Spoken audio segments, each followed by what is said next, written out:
Oh my gosh. Oh my gosh. It's the Olympics. Cassidy Quinn. Hi, how are you? I'm Cassidy Quinn, and here on this channel, I make videos about my brain, your brain, and the plants, animals, people, adventures, all the things that might make my brain just a little bit happier and maybe could do the same for yours. Sorry to interrupt, editing Cassidy from the future, or present here. That Cassidy forgot to mention grief. We currently talk a lot about grief on this channel and how we're getting through it because we love it so much. Okay, back to it. Because sometimes life is sad and overwhelming, and so I want to document the good moments and how we figure out how to get through the not so good moments. This time, the adventure is the Olympics. I got to go to Beijing, China for almost a month to cover the 2022 Winter Olympics, and obviously you did not come to this channel to watch the sports. If you did, I can't give you that. But what I can show you is the food, what it was like being inside the Olympic bubble, and the robots. Lots of robots. You probably wanted to watch this video purely for the robots, so let's just get to the robots. There were cleaning robots, like every day where I was working, where I was staying, there were robots going around, cleaning the floor, spraying sanitizer into the air, and even delivering food. Like, watch this. I don't know if you have a Roomba at home. This looks like just a ceiling Roomba that's driving around, and then eventually, boop, boop, ba-doop, boop, boop. Oh, here it comes. My food. It's gonna deliver my food. It's a hot plate of food that was just delivered to me from the ceiling by a robot. Oh, tasty. Sweet and sour shrimp is a win. There were dumpling robots too that like made the dumplings, and that was my favorite meal, by the way, that I had in the IBC, which is the International Broadcast Center, which is where I was working. Point is, this is a dumpling robot.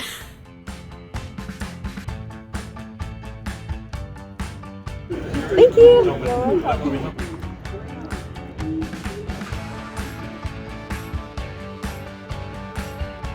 Oh, hot. It's just so satisfying. So warm and comforting. Oh, and maybe the most popular, most entertaining robot of all, the robot bartender that would actually shake up and serve drinks. I never actually got a drink from it, but I did watch these guys get their drinks, and they were clearly stoked about it.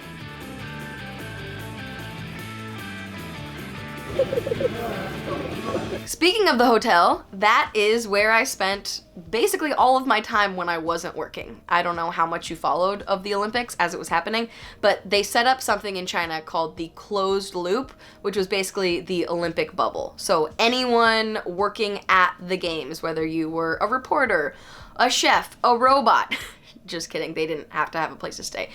An athlete, you had to test negative for COVID multiple times to get into the loop, and then that is where you stayed the entire time. You couldn't just take a walk down the street to a random shopping mall in Beijing or go do some tourism, go see the Great Wall of China. You had to stay in the bubble.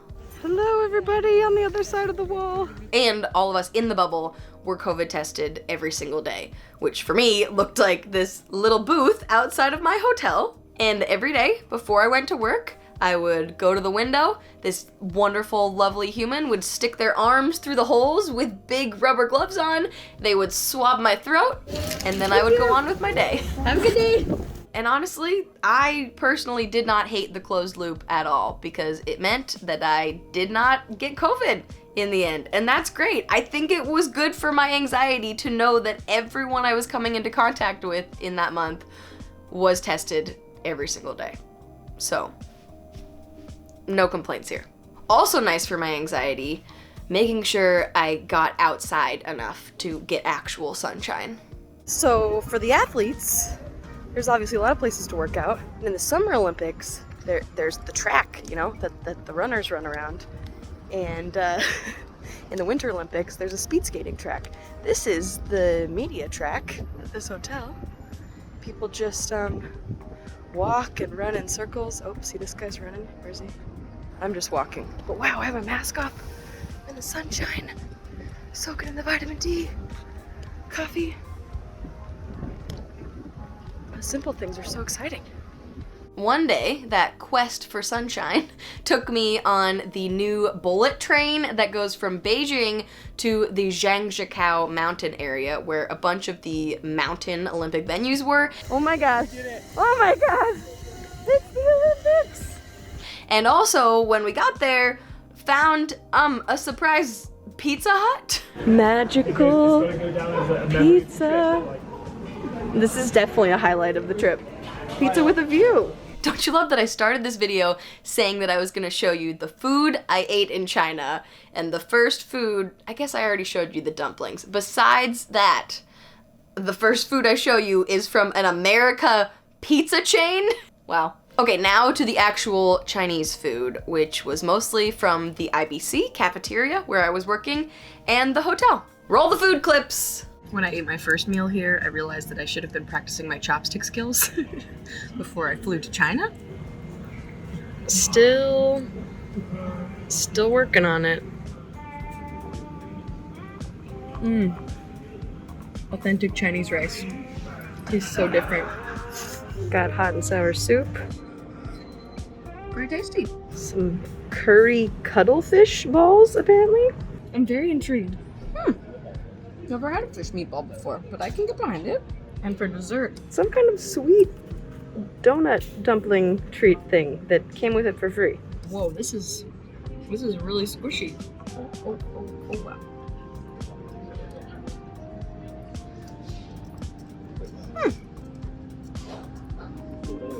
The inside is sweet, the outside is not. It's kind of like mochi. Sure. Boiled snapper with pickled cabbage. A little spicy, a little pickly. I'm not totally sure what all of these vegetables are in here, but they're very tasty. Besides the dumplings. This might be one of my favorite meals. Tomato dough drop soup and chili. I really do not know what to expect from this chili. I'm a bit terrified. However, the lovely woman that served me this food asked if I wanted chili and started scooping it into this bowl, and she seemed excited about the chili, and so I felt hopeful about it and felt like I should go along with it. And also, I only have a couple days left here, so I'm getting daring. I'm running out of chances to try random things. This could be a bad idea.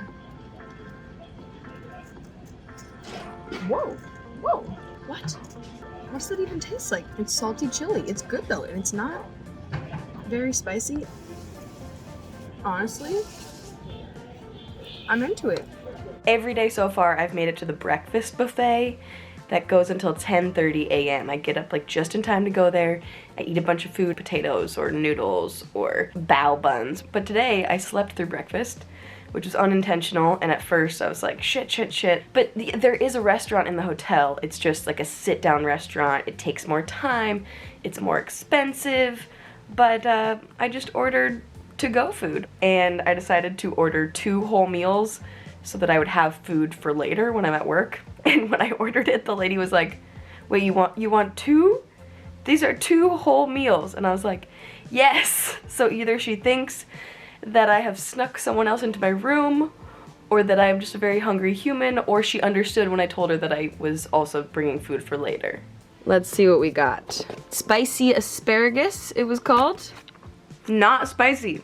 And it's not like I have a really high spice tolerance, because I'm actually a total wimp when it comes to spicy things. So that's just not spicy. I think maybe what they mean by spicy is that it's spiced. It's very garlicky, which is delicious. Kung Pao shrimp. Shrimp with truffles, aka mushrooms. Ooh, yum. Ooh, this is the yam puree. I had no idea what this is gonna look like. Wow. Is it gonna taste like a sweet potato? Whoa, it's really cold. What does it taste like? The white part, the actual pureed yam, I guess, just mostly tastes like a potato.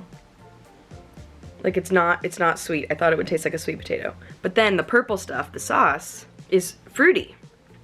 Like a berry sauce on top of not salty mashed potatoes. That's what it tastes like. I was hoping it would taste like a sweet potato. I thought this was gonna be orange. It is not, clearly. And I've been thinking about my mom a lot today. and she loved sweet potatoes. We both loved sweet potatoes and squash and all those like related things, and so I thought that's what that was gonna taste like. It doesn't. It still tastes good though. I'm just... my grief brain is distracted right now. We got more restaurant food from the hotel today. Also, my eye is f***ed up. I don't know what I did to it, but it really hurts and my eye won't stop watering and it's super sensitive to light and making me really dizzy and giving me a headache. I don't know if anyone watching this remembers as well as I do a few years ago when I had my cornea scratched. Oh, yep. See, every time I turn the camera on, it looks worse. Oh god, everything's so bright. Everything is so bright. Ahoy, mateys! I might have to go to the little medical room in the IBC today, so that will be interesting. Shrimps! More shrimps! This dish was called pan-fried shrimp in green tea. It doesn't have a strong flavor, which is not bad. It doesn't taste overly like green tea, or I don't know if it tastes like green tea at all, but it's tasty. Got some peas in here. Yes, peas. And we got, I'm kind of nervous about this one. Ooh, yeah. Braised yam in a clay pot. Obviously when you do to-go food, you can't take the clay pot with you, which is kind of unfortunate. However, when I was Googling what braised yam in a clay pot looked like, most of the recipes that came up were like braised pork with yam in a clay pot. So I was really nervous there was just gonna be surprise pork in here, but no, I think it's just yam. And I am very happy about that. Oh, my freaking eye. Honestly, this eye thing is making me feel nauseous and not really making me want to eat anything. But let's do it, because food is good for you. Whoa, crunchy. Was not expecting that. I guess I don't know what a yam is. I think a yam is a sweet potato. This does not taste like a sweet potato. Fun fact, I have since done some Googling and discovered that Chinese yams are different than American yams or sweet potatoes. The Chinese yam is also known as cinnamon vine, and it has a very mild flavor and is more firm. So now it makes sense. What is this? Oh, that definitely looks like meat. Maybe there's surprise pork in here. Whatever, we'll deal with it. Ugh, okay. I'm gonna turn off the camera now. Oh, my eyeball. What a fun day. I did end up going to work and showing my boss my eyeball and explained to her what the heck was going on with me that day. And I went to the little medical room inside the IBC to visit a nice Chinese doctor. Gave me some antibiotic eye drops. All the instructions are in Chinese. But they said use it 3 times a day and rest a lot. After that, I tried to work for a couple of hours, but my job involved staring at a computer screen basically the entire time. And so that was making me super nauseous and dizzy. At one point, I was sitting at my desk with sunglasses on to try to make it not hurt as much to look at my computer. And I just thought everybody probably thought I was super hungover. But really, I was just in a lot of pain. So my boss sent me home. So I spent the rest of my night in my hotel room with the blinds closed, listening to an audiobook in the dark. Which honestly was not the worst outcome, because that day that my eye freaked out also happened to be the day that we hit the 6-month mark since my mom died, which was obviously a very difficult day. I was feeling very emotional, so the fact that I just got to retreat to my hotel room and be emotional in the dark by myself the rest of the night was kind of ideal. Did my grief attack my eyeball in the middle of the night, do this to me on purpose? Was it my mom sending a message like, hey, rest, child, you'll be okay? Maybe. Am I going crazy? Also maybe. We will never know. And now for the grand finale, which luckily doesn't involve any more injuring of eyeballs.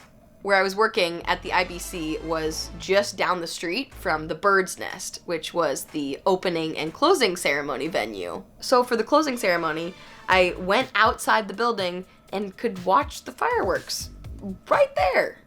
Woo!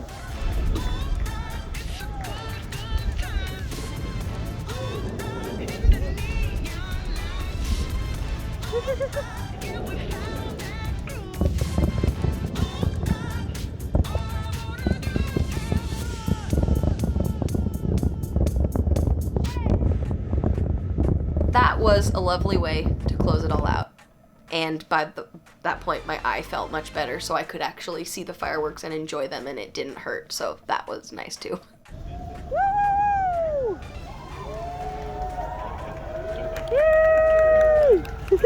But the actual grand finale was getting back home and being reunited with Summit the pup. Hi, buddy, buddy, hi, buddy, hi, buddy, hi, buddy, hi, yes, I missed you so much, I missed you so much, I missed you so much.